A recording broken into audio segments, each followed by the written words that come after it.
I remember reading The Kite Runner by Khaled Hosseini when I began high school, and the book has a scene in it of a boy dancing with bells around his ankles.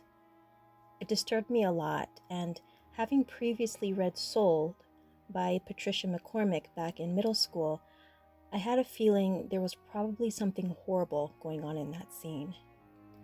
I wanted to know if this was an actual custom that had any history in the culture. I learned that the scene in the book was a convention called Bacha Bazi, and the practice was very disturbing for me to read about. But I want to talk about it because as I did my research, I found that the plight of the boys who are used for this custom is often ignored by the world. I think that this issue needs more attention, so today we're going to talk about the practice of Bacha Bazi. Remembered as an ancient tradition, the practice of Bacha Bazi is a custom where boys are bought and kept by men for entertainment and carnal exploitation. It's a tradition in Central Asia, with countries like Afghanistan being well known for the practice. The boys who are exploited are called bachas. Here is a portrait of a bacha painted in the 1860s by Russian artist Vasily Vereshchagin. And this is a photograph of Bacha Bazi being practiced in the early 1900s in Uzbekistan. It was actually quite common throughout Central Asia until the 1900s, and is still practiced in some areas of countries like Afghanistan. The average age of the boys who are taken is between 11 to 14 years old. However, victims can be as young as 6 years old in some places. Orphan boys are often used for Bacha Bazi, but it's not unusual for a boy's father to recommend his son to his male friends or give his son to a male suitor, with the father acting as a supplier for these men. A common reason for fathers selling their sons is financial, with families that the boys come from being very poor. Many impoverished farmers are regularly in debt and would give their sons up as a deposit to pay off part of their debt. In some cases, the boys are just kidnapped, never to see their families again. There have also been cases of boys inheriting this role from their fathers who were once themselves used for Bacha Bazi. Once the boys are sold, they'll be rented out to perform at weddings and parties for money. The boys are made to dress in women's clothes, complete with added padding to their chests to simulate a bust. They wear makeup and dance for viewers. Influential figures like governors, police chiefs, and military commanders make up a lot of the people buying these children. And keeping the practice of Bacha Bazi is a display of wealth and considered a high status symbol. Mohammed Jawed Ahmadi, a political refugee and children's rights activist for Afghanistan, was in Washington, D.C. in 2017 to bring awareness to this issue, and shared that there are pro-American warlords and businessmen in Afghanistan who are involved in this practice. The boys are kept until the age of 18 and then tossed aside. Now, having become men, they are no longer considered attractive, while others believe that the boys become off limits once they become adults, in the name of adhering to their personal religious beliefs and interpretation of Islamic law.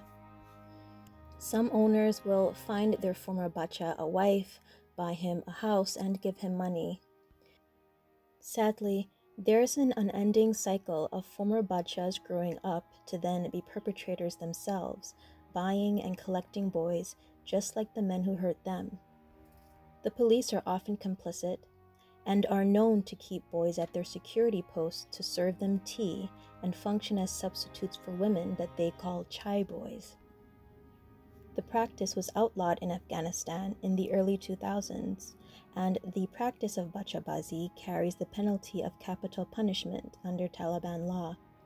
However, it was still widely practiced among many powerful warlords, and there are reports of police who were participating in the crimes. These warlords and other powerful people who break the law have access to immense wealth and social influence, and they use this to escape the consequences.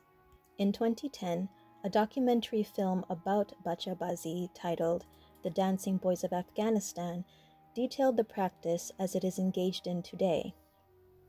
Journalist Najibullah Quraishi examined the selling of prepubescent and adolescent boys to wealthy and powerful men for entertainment, exploitation, and as a display of status. In 2011, Afghanistan and the United Nations made an agreement that Afghanistan would promise to enforce protections for children. There was another documentary made in 2013 titled "This is What Winning Looks Like" that presents the reality that this practice of exploiting young boys is also engaged in among security forces and local police who claim that the practice is quote-unquote historical and necessary. These documentaries are really disturbing, and the way the boys are talked about in them is very explicit. A 2014 study reported that over 70% of Afghan men who engage in Bacha Bazi are married with families. Some in the culture believe that the practice goes against Islamic law, while others believe that it should be permissible. Boys who are survivors of the practice have been found to face stigma and psychological issues as a result of their experience. In 2015, the New York Times reported that soldiers in the United States Army were instructed not to intervene in the Afghan security forces' exploitation of boys unless it was being used as a weapon of war, a command that left a number of soldiers very upset, with those who defied these orders being penalized. At this point in my research, I didn't know how this could get any worse, until I came across this Bacha Bazi case from September 2016. In the Baghlan province of northern Afghanistan, a man and boy he had been keeping as a bacha were executed on the spot, both being punished as criminals.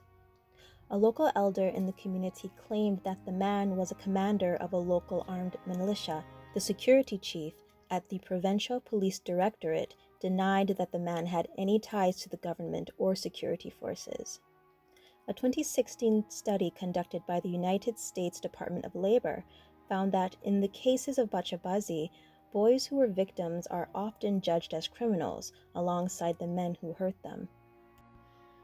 According to the Afghanistan Independent Human Rights Commission, the practice exists in all provinces of the country. Some government officials, including members of the Afghan National Police, the Afghan Local Police, and the Afghan Border Police, exploit boys for Bacha Bazi, as well as to work as tea servers and cooks in police camps. Some local police commanders abduct boys and use them for Bacha Bazi. One source indicated that the practice of Bacha Bazi is the biggest weakness of the police forces. The local public opinion is against Bacha Bazi, with many people in the local communities wanting powerful people to be penalized for hurting the children. As far as social and governmental interventions that could be made to stop the practice, various people have given their views on the subject. In an interview with WION that aired in January 2017, Agha Mohammad Quraishi, a youth parliament speaker in Kabul, said that the duty of combating this issue sits with the Afghan government enforcing the law and refraining from allowing the wealthy and influential to get away with it, and that the governments of the surrounding countries in the region needed to fight against the use of former bachas by people in their own regions in terror attacks. He also stated that there was more that the media and tribal leaders and religious leaders could do alongside the government to put an end to the practice. It is the responsibility of the Afghan government to fight this issue strongly among the police forces and to catch those warlords who are engaging in the practice as well.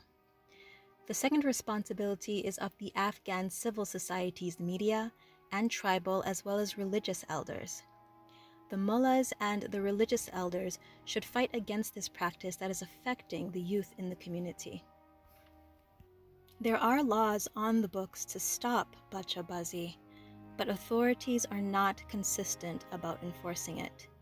As a result, the practice has actually increased since the mid-20th century. I felt uneasy when I first started researching this topic.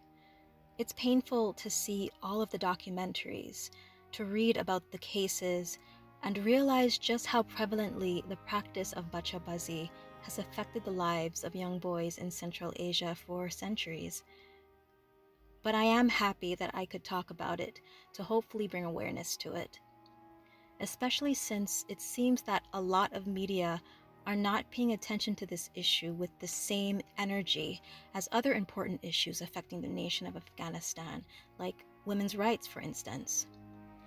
I think that both issues should be paid attention to with the same fervor, and that activists who are on the ground risking their lives to protect these children should be recognized for their work. And I hope that talking about this can at least spread the message. The exploitation of boys and men is not taken as seriously as it should be, and I think it is beyond time that this changes. So, have you read The Kite Runner? And have you ever heard of Bacha Bazi? If so, what are your thoughts about the practice? Tell me your thoughts in the comments below, and I'll see you next time.